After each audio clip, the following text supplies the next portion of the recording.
For the Filipinos, this is lumpia. For the Chinese, this is spring roll. For the Americans, this is egg roll. But for my husband, this is simply cooking with love. Hello mga ka-winner! In this video, I'm gonna show you how to make a delicious egg roll that will surely rock and roll your kitchen.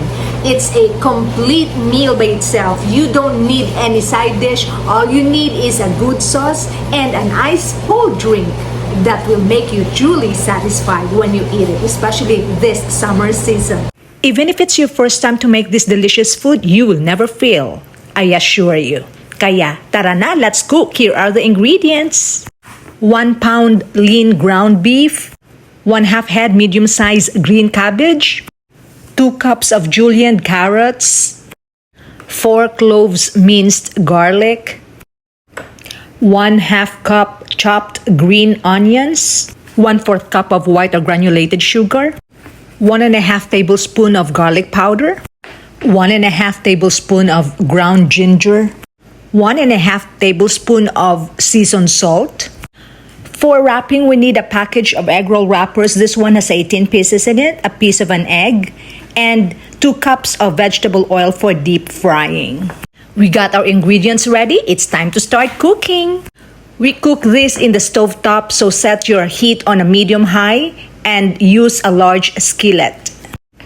Put the ground beef on, season with the 1/2 tablespoon of ginger, 1/2 tablespoon of seasoned salt, and 1/2 tablespoon of garlic powder.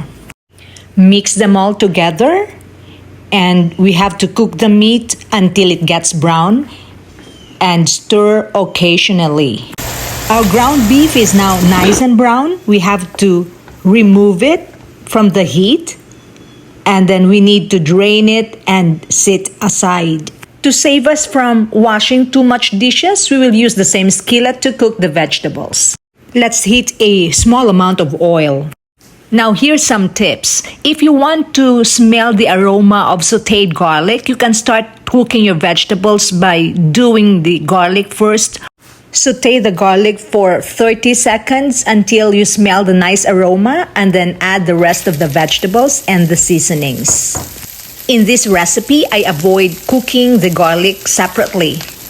So what I did, I put the cabbage, carrots, green onions, and the rest of the seasonings like garlic powder, seasoned salt, and ginger all together. We have to mix all these ingredients together until they are well combined.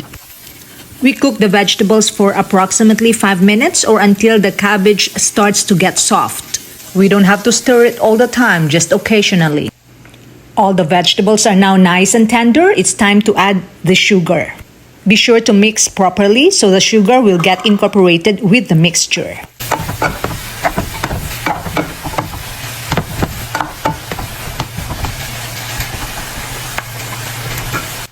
Let's switch off the heat to keep it from getting overcooked. Then we add the ground beef to the vegetable mixture.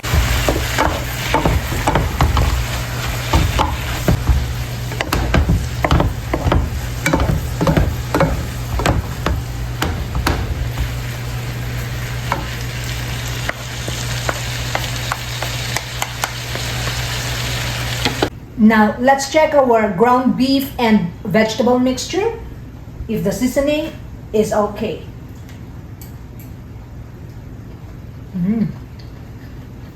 For me, this is just right. You can always adjust yours according to taste. And when everything is right, we need to drain it.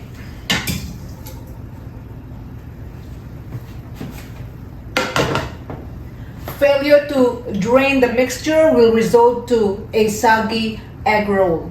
So don't forget, this is also an important part of the cooking process. Once you get the trick of wrapping the egg rolls, it will be very easy. Here's how to do it. Place your square wrapper on a working surface and put it in a diamond shape. Then put 1/4 cup of the filling on the wrapper in a horizontal line. Fold the bottom corner over the mound of filling just created, rolling gently and tightly so no air bubbles. Then fold both corners left and right. Then roll the egg roll to the last corner, moving forward. Keep rolling until you get to the final top corner.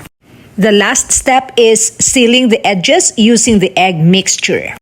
This egg mixture is nothing but just a single egg whisked in a bowl and used as an egg wash to seal the edges of the egg roll. This will ensure that the egg roll is nicely sealed and won't break up during frying. It's always good to keep the shape of the egg roll nice and round and that the fillings don't run away. Sometimes there are wrappers that got holes. Don't throw it away. Just cover it with another wrapper. By the way, do you know how to determine the difference between the egg roll wrapper and the spring roll wrapper? The former is thicker while the latter is thinner. Makapal ang egg roll wrapper at manipis naman ang spring roll wrapper. Our egg rolls are all wrapped and now ready for frying.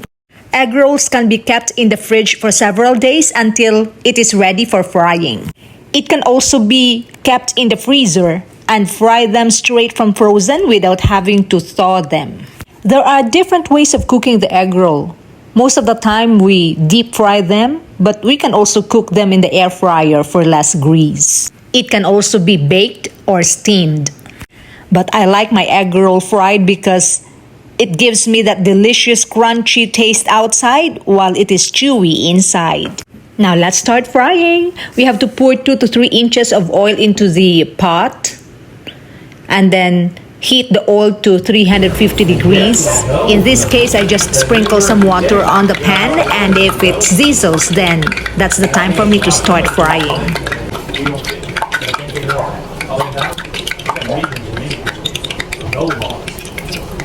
Once the oil is ready, we can fry 3 to 4 egg rolls at a time, turning them occasionally until it is brown all over.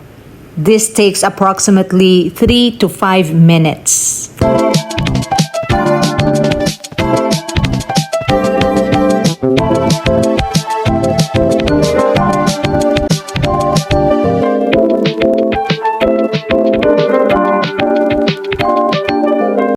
Once it turns golden brown, that means it is cooked.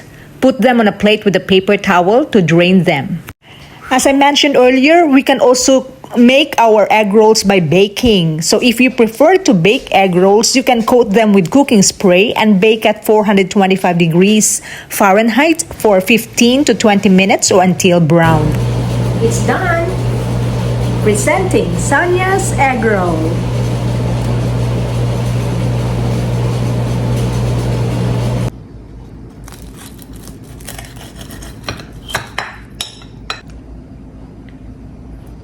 You can dip it with any sauce you like.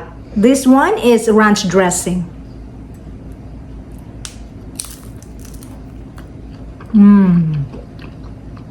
This is divine. You won't ask for any other egg roll, but this one, so good. This is Sonia Provido. Thanks for watching.